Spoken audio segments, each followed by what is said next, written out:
Bem-vindo, Pedro, tudo bem? Bom dia, Pedro. Tudo bem?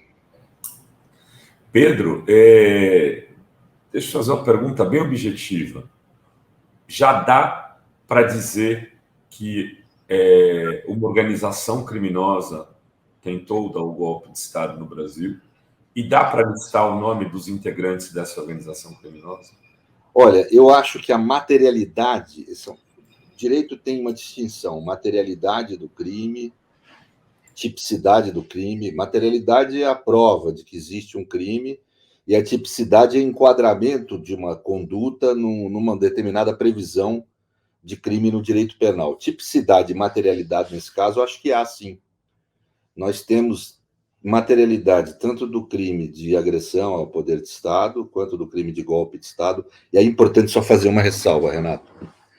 Existe uma distinção no conceito de golpe de Estado na ciência política da do direito. A extrema-direita tem usado dessa confusão, né? Falando, nossa, mas golpe de Estado não ocorreu, está aí a democracia, os poderes funcionando. Não, o crime de golpe de Estado ele ocorre na tentativa do golpe de Estado, porque, obviamente, uma vez que houve um golpe de Estado, a ordem jurídica da democracia já ruiu, já não existe mais. Então, não tem sentido você punir um golpe de Estado porque ele ocorreu. Ele ocorreu já é uma nova forma de poder, né? Então, no direito, o que se chama crime de golpe de Estado, e é assim que a Lei de Defesa da Democracia chamou, é a tentativa de realizar um golpe de Estado. Só para explicar isso. Mas nós temos a materialidade do atentado a um poder de Estado, que é um crime grave. Temos outro crime grave, que é o golpe de Estado.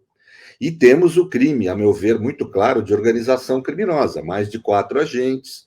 Sabemos que não tem como ter havido sem financiamento, os ônibus foram pagos, quer dizer, houve uma organização com distinção de funções. Um financiou, outro estimulou, outro agiu, foi lá e quebrou, outro comandou. Quer dizer, houve uma organização criminosa, sem dúvida alguma, né? Na forma com que a lei prevê. Então, que houve tipicidade e materialidade do delito, eu não tenho dúvida. Aqueles que foram capturados executando esse crime no dia 8 de janeiro têm que responder por esses 3 delitos da cadeia. Ponto. E no caso deles está comprovada a autoria, eles cometeram esse crime. A meu ver, está comprovada a materialidade, está comprovada a tipicidade. Óbvio que isso tem que ser feito individualmente e está se dando um exemplo para o país, a meu ver, de como se investiga e se processa democraticamente as pessoas. Com sigilo, sem espetáculo, paulatina, com observação dos direitos, do direito de defesa, do devido processo legal. É assim que as coisas têm que ser. Tem muita gente ansiosa, não, tem que prender, não tem que fazer nada, tem que fazer do jeito que está sendo feito. A Polícia Federal, o ministro Flávio Dino, o Ministério Público estão agindo adequadamente. É assim que tem que ser feito mesmo. O Judiciário está agindo adequadamente. O tempo da justiça não é o tempo da notícia. Não deve ser o tempo da notícia, sob pena de não ser justiça. E também não é o tempo da ansiedade da gente. Então, está tudo sendo feito adequadamente, até para essa gente depois não vier com o discurso de serem mártires, né? São criminosos, né? Estão tendo direito de defesa, como tem que ter individualmente. Os que apresentarem defesas que imunizem da tipicidade, da materialidade ou da autoria vão ser julgados inocentes, têm que ser julgados inocentes. Os que não conseguirem se livrar das acusações de autoria, materialidade e tipicidade vão ser condenados e acabou. E é isso que tem que acontecer. Agora, a extensão da autoria ainda falta informações. As investigações elas estão se realizando, Renato, com um sigilo, que é como tem que se realizar numa democracia, por 2 razões. Primeiro, para preservar o direito dos investigados, coisa que não houve na Lava Jato. Você não pode destruir a imagem de pessoas que estão sendo investigadas, porque a pessoa que está sendo investigada não há a mínima... vamos dizer, se você tem uma mera suspeita, não há a mínima condição de sequer de acusar a pessoa de um crime. Então, não tem sentido expor ela a público. Essa é a primeira razão. A segunda é a própria eficiência da investigação. Essa é uma razão de interesse público. A investigação fica muito menos eficiente quando ela é pública. Porque quem é investigado e é culpado pode sumir com provas, pode provocar mecanismos que prejudiquem a investigação. Então, investigação eficiente sempre é investigação sigilosa. Então, nós não sabemos. A polícia tem agido corretamente, tem agido com sigilo. Aliás, nós estamos tendo uma demonstração de como é uma investigação democrática no país. A prisão, por exemplo, daquele Anderson foi feita sem espetáculo, sem exposição indevida do preso. Quer dizer, é assim que as coisas têm que ser numa democracia, né? Estamos tendo uma aula de como que se realizam prisões em situação democrática, etc. É assim que a coisa deve ser feita, né? E, obviamente, investigações são sigilosas, devem ser, né? Em suma, a coisa está rodando como tem que rodar. Nós não temos informações para saber até que ponto já se descobriu de autorias. É natural, numa organização criminosa, Renato, quanto mais você vai ascendendo ao topo dessa investigação, mais difícil vai sendo a prova. Mas, hoje em dia, o Estado tem condição de saber muito, muito mais do que sempre na história da humanidade. Ao contrário do que a Lava Jato falava, não, esses crimes são impossíveis de provar, não é verdade. Nós nunca tivemos na história da humanidade o ser humano tão acompanhado na sua intimidade, né? Eu vou falar com um amigo, eu vou almoçar com os amigos hoje aqui em casa, e nós vamos estar conversando com o celular do lado. Não sei se vocês já notaram, a gente fala de um produto. Já aparece. Tem que tratar a frieira. Começa a aparecer em todas as minhas redes sociais propaganda da tal frieira. Eles estão ouvindo tudo, né? O celular capta o que eu estou falando. Aí eu saio para ir fazer uma compra no supermercado, eu sou filmado no elevador, eu sou filmado na rua, eu sou filmado no interior do supermercado. Aí eu faço o pagamento é registrado e pode ser acessado.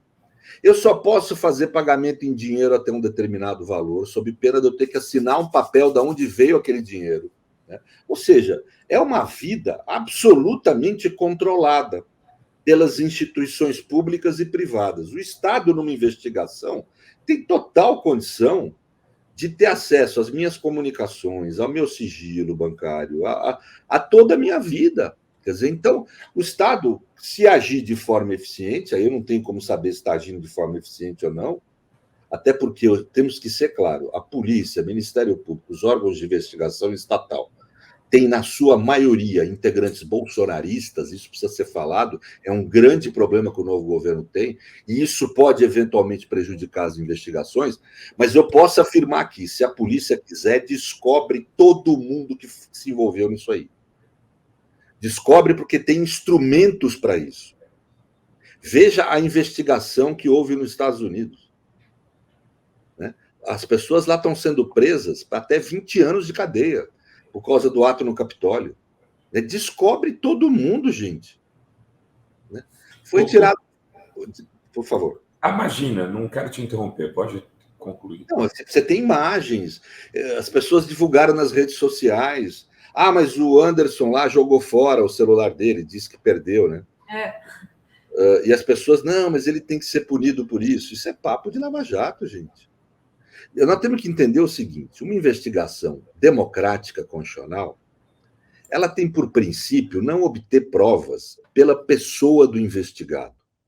Obter provas pela pessoa do investigado é uma derivação da ideia de tortura. O que é a tortura? Eu procurar obter as provas da culpa pela pessoa do investigado. O Estado moderno, contemporâneo, democrático, constitucional, que tem por base os direitos humanos, obtém provas sem ser pela pessoa do investigado. O investigado comparece na investigação para se defender. Esse que é o papel do investigado. Então, se ele some com provas, é direito dele. Ele não precisa se incriminar. Não tem o dever de autoincriminação. Países que dizem que a pessoa tem que ser punida porque sumiu com provas têm um grau a menos de civilização, porque desejam obter provas pela pessoa do investigado. Nós temos que entender isso. E não precisa no mundo de hoje. O sujeito estava nos Estados Unidos, jogou o celular no Rio, tudo bem. Na lógica do Ministério Público e da PF, que é uma lógica punitivista no Brasil, ele tem que ser punido. Se eles forem coerentes com o que eles sempre fizeram e fizeram na Lava Jato, vão punir esse sujeito por isso. Se não fizerem isso, é porque estão protegendo o colega, porque ele é delegado da Polícia Federal. Né? Então, nós temos que estar atento a isso, porque não dá para agir com duas réguas. Se eles sempre defenderem esse ponto de vista, eles têm que defender esse ponto de vista agora. Eu estou defendendo o ponto de vista que eu sempre defendi. Né? Tudo que está no celular dele pode ser obtido por celulares de terceiros e por nuvens. Se a polícia quiser, obtém. Se não obter, é porque protegeu. Isso tem que ser falado claramente. Mas eu espero que ela esteja obtendo todas as informações necessárias, que podem comprovar a culpa dele ou não. O que eu vi até agora divulgado na mídia é comprometedor. Ele vai ter dificuldade, esse sujeito. O próprio governador que o comandava atribuiu culpa a ele no seu depoimento. É o chefe dele dizendo que ele é o culpado. Então, a situação dele não está boa, Renato. Né? Mas, de qualquer forma, o que eu queria dizer, nós temos que ter clareza disso. Eu estou muito preocupado com discursos que eu tenho visto nos progressistas, na esquerda em geral, punitivistas. Nós não podemos aderir a isso. Não só porque pau que bate em Chico, bate em Francisco. Eu vou te ser franco, Renato, que a história mostra que nem sempre isso é verdade. Uhum. Né? Mas eu posso dizer, num país atrasado como o Brasil, a verdade é imensa. A chance de bater na esquerda é imensa. Eu não sei se bate na direita, mas em nós bate. Então, essa é a primeira questão, que é uma razão político-estratégica. Mas, segunda coisa, nós defendemos... Se a esquerda e os progressistas não defenderem os direitos humanos e a democracia constitucional, hoje ninguém defende. Hoje ninguém defende. Não há liberal, isso não existe mais. A centro-direita está absolutamente contaminada pela extrema-direita. Então, só nós podemos defender esses valores. Nós não podemos nos desgrudar deles. E outra coisa, é absolutamente possível, normal, você punir crimes dentro dos quadrantes dos direitos humanos e da Constituição. É absolutamente tranquilo fazer isso. No Brasil, nós vivemos nessa lógica autoritária, que ou você pune o sujeito com abusos e autoritarismo, ou você não faz nada. Nós temos que mostrar para a sociedade que, de forma civilizada, é possível encontrar um caminho do meio aí. Né? Porque esse caminho é trilhado já por sociedades civilizadas há muito tempo. É uma experiência de pelo menos 7 séculos. Não é nada novo. É fácil trilhar. Basta querer. Pedro, e em relação a essa denúncia do Marcos Duval, né, mais propriamente o enredo que ele montou para fazer a denúncia, o Alexandre de Moraes chamou de Operação Tabajara, né, brincando lá com a história do Organizações Tabajara, do Cacete Planeta. Você acha que foi, de fato, a denúncia faz sentido, olhando como jurista? Ou pode ter sido uma armação aí entre o Marcos Duval, o Daniel Silveira e o Bolsonaro para tentar implicar como um prevaricador o Alexandre de Moraes? Acho muito difícil. Se for uma armação, é a armação mais idiota e mais mal assessorada que eu vi na minha vida, para tentar tornar impedido o Alexandre de Moraes. Isso é uma estupidez. Né? É muito clara a nossa legislação no sentido de demonstrar que não torna impedido o juiz qualquer tentativa proposital de torná-lo impedido. Então, qualquer tentativa que possa ser tida como proposital de tornar um juiz impedido, não o torna impedido, por razão óbvia. Porque senão, basta eu achar que eu tenho uma temeridade, achar que eu tenho um caso contra mim, que eu sei que tem provas contra mim, eu vou lá e crio uma situação que torna o juiz impedido. Isso não torna o juiz impedido, porque foi proposital. Né? A lei é clara, é expressa nesse sentido. Então, no mínimo, faltou assessoria jurídica se houve a intenção de armar. Então, eu acho que foi muito primário. Essa gente tem advogados bons aí que os assessores. Primários, né, Pedro? É muito primário. Eu acho que não é isso. O que eu acho que tem, Renato, é algo que a gente tem que ter mais consciência. Tem um livro aqui, ó, que eu vou sugerir a leitura, através do Marcelo Semer, que eu devorei esse livro, chama Tambores à Distância, do Joe Morral. Ele é um livro muito interessante. Esse Joe, ele foi um ativista antifascista, mas foi também um acadêmico que estudou a extrema-direita. E ele observou que a extrema-direita ela usa a mentira como forma de comunicação cotidiana. Então, ele passou a utilizar da infiltração em organização da extrema-direita, não como forma de jornalismo, mas como forma de pesquisa acadêmica, para poder ter um contato direto com o fato. Ele como pesquisador. Como é que você lida como pesquisador, entenda, Renato, com um fenômeno político que usa da mentira como cotidiano? E ele ali constatou que era mentira mesmo, etc. Tal. Ele relata, não vou aqui ficar dando spoiler do livro, mas é muito interessante, sugiro a leitura para todos. Então, nós temos que nos habituar que essa gente mente como prática cotidiana. Então, tudo tem que ser visto com cautela. Então, por exemplo, aquele presidente do PL, ele fala na mídia que tinha uma série de atos preparatórios de golpe com todo mundo e vai, na hora que é para valer, que é para chegar em juízo, que daí vale, ele fala que não, isso foi uma figura de linguagem. Né? Ou seja, não dá para acreditar no que essa gente fala para a mídia. Né? Então, eu acho, primeiro, que a gente tem que ter essa prevenção, digamos assim. Né? Então, o que esse Marcos Duval falou, ele fala que ele não é bolsonarista, é um problema psíquico dele. Ele é totalmente de extrema-direita e bolsonarista, o que ele demonstra quando ele, inclusive, vai mudando versões sem ter nenhum tipo de pejo.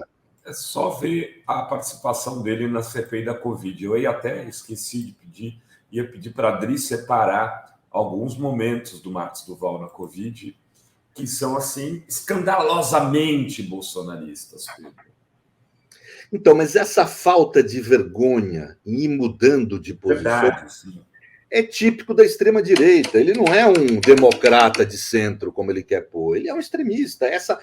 Esse uso da mentira e da mudança de versões de forma cotidiana demonstra a postura política dele. É característica do extremista mentir, né? Mudar versões.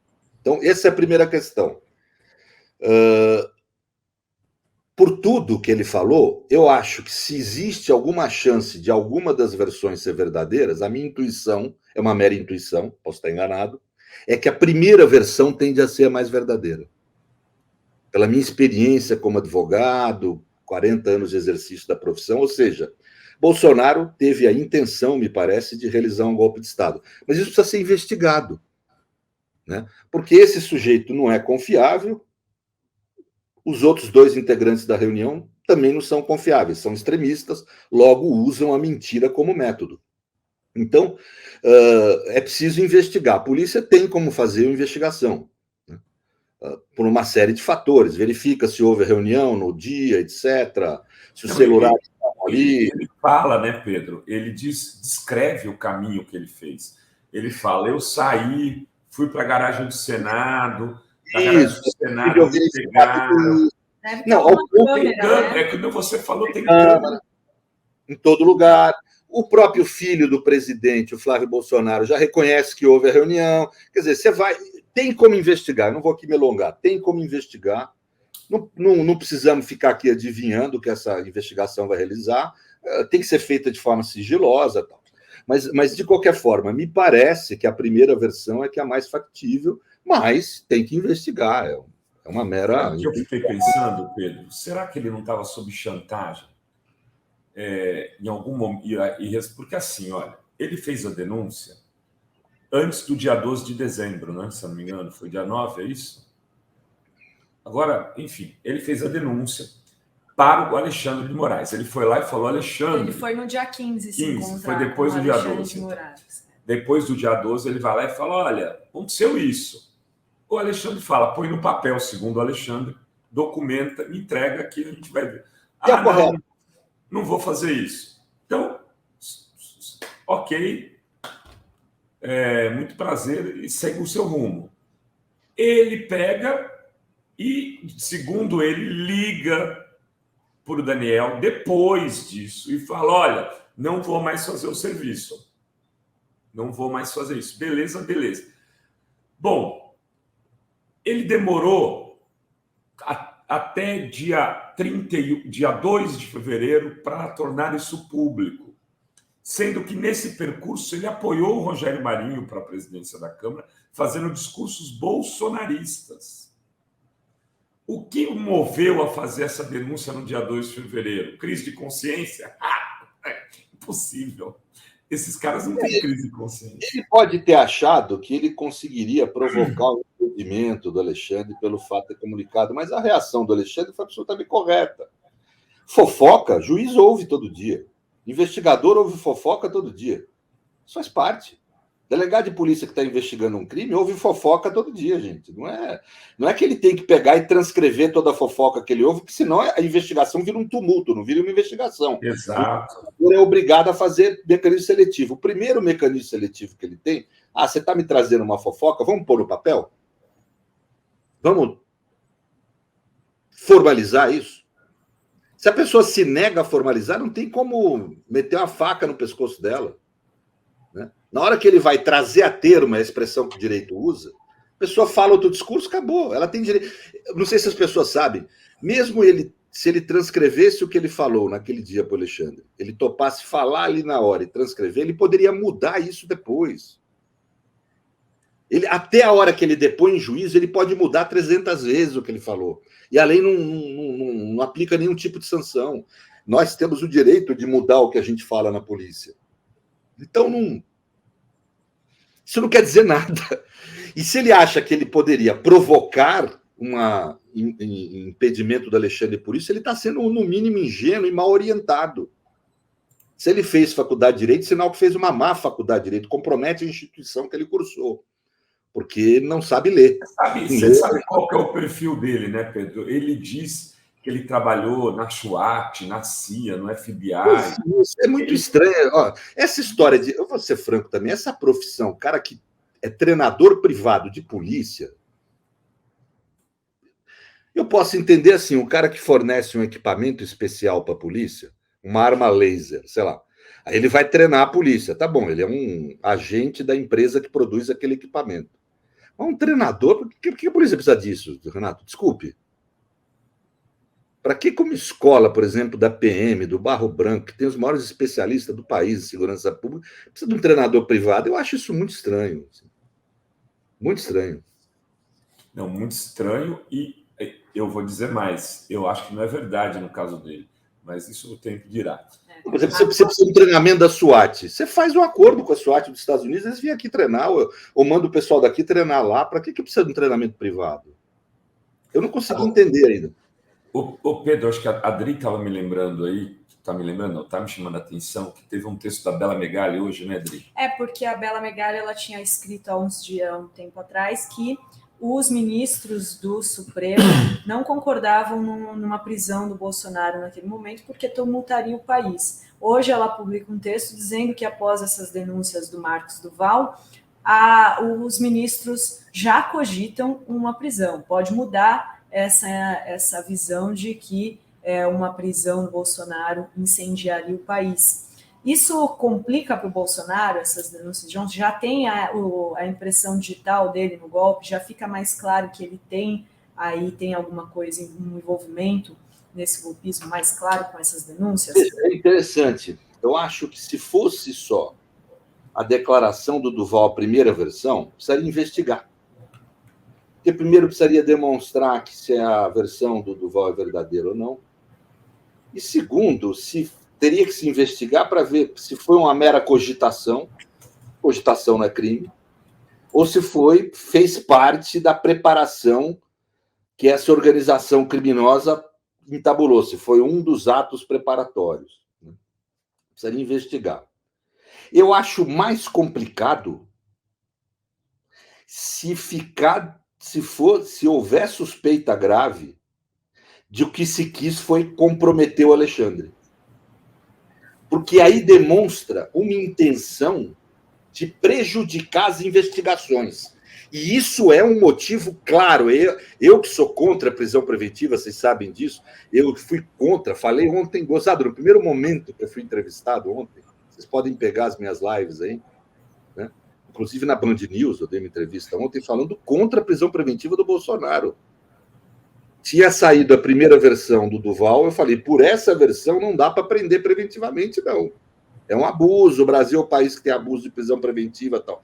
Mas depois que ele começou a revisar a versão e começou a surgir a hipótese dele ter tentado plantar uma suspeição do ministro, isso quer dizer que pode ter havido uma organização criminosa para prejudicar as investigações. E isso é inegavelmente motivo para prisão preventiva de todos os que estiverem envolvidos nisso. Olha aí, ó. E aí eu acho, é muito difícil alguém ouvir da minha boca legitimação de prisão preventiva de qualquer ser humano. A não ser nessas hipóteses em que há articulação de uma ação para prejudicar as investigações. Nesse caso, teria havido uma articulação de uma ação para tornar impedido o juiz que está comandando a investigação. E isso, sim, é uma forma concreta de atrapalhar, prejudicar as investigações, o que, para mim, é um dos poucos motivos legítimos que existem para legitimar a prisão preventiva. Então, se for demonstrado isso, se houver indícios muito fortes disso, eu acho que legitima, sim, uma prisão preventiva. Isso eu não falei ontem. Eu não falei ontem porque eu dei as entrevistas no momento em que não havia ainda essa hipótese levantada, porque só estava vigendo a primeira versão do Marcos Duval e não as sequenciais. Né? Quando você tem... E essa hipótese eu não vi ninguém levantar, isso que eu estou falando agora. Há uma hipótese do cometimento de um novo crime aí. A articulação de uma tentativa de prejudicar as investigações dos crimes contra a democracia, tentando, de forma artificial e provocada, se tornar impedido o ministro que comanda as investigações. Isto é motivo para prender preventivamente todos os envolvidos. O ex-presidente, o Daniel Silveira e esse Marcos Duval. Todos. Olha, Pedro, eu não creio nas bruxas, pelo que há. Eu não sou da teoria da conspiração, mas para mim, desde o primeiro momento, eu olhei esse depoimento do Marcos Duval e falei, tá estranho, tá muito estranho. E depois, quando ele começou a mudar, assim, enlouquecidamente, eu comecei a achar que podia, sim, ser uma armação e ainda continuo com essa minha desconfiança. Vou guardar ela no meu bolso aqui, te ouvindo, mas vou ficar com ela aqui para, se precisar, ela está guardada. Pedro, eu sei que você tem um compromisso, o Berzoini já chegou. Deixa eu só ler as tem mensagens. Tem alguns comentários aí, isso que eu ia falar. A gente já sobe o Berzoini para te dar um oi também. Vou subir. Aí, salve o Berzoini de bandeira do Brasil. Olha aí, aderiu, hein? Tudo bem, Berzoini? Prazer, Rebelo. Tá no mudo. Tudo bem, Pedro. Agora sim. Prazer estar contigo aqui, com o Renato e com a Adri. Dali, cara. Olha só, deixa eu ler aqui. Agradecer o Marcos Caseiro, que vai estar aqui no final do programa com a gente. Querido Serrano, Adorno já falava sobre isso. A marca do totalitarismo é o ódio ao pensamento, é a deliberação voluntária de mentir. É mentira diária. É isso aí. Deixa eu ver que tinha mais uma pergunta do Joaquim Silvino. Serrano, terias coragens de ir para o STF? O chat está já em campanha aqui. E tem o professor Marcelão. Alexandre Moraes tem que determinar à Polícia Federal a inclusão de Bolsonaro, Marcos Duval e os 2 indivíduos 5 estrelas na mesma cela de Silveira. Na mesma, não sei, né? Que os 5 estrelas é o nome da operação, segundo Marcos Duval, teria sido chamada de 5 estrelas. E o Agnaldo Silva, professor Pedro Serrano, suas análises são fundamentais para quem quer se inteirar sobre cidadania. Muito obrigado pelos ensinamentos. Muito obrigada também, Agnaldo. E a Rita Vieira escreve medo do depoimento do Anderson. Eu sei que o Pedro tem que ir embora, né? Então, queria agradecer muitíssimo. Não sei se você tem um recadinho final, alguma coisa. Senão agradeço muito o convite, Idris, seu e do Renato. Prazer revê-lo, Ricardo. Muito obrigado por tudo, gente. Até logo.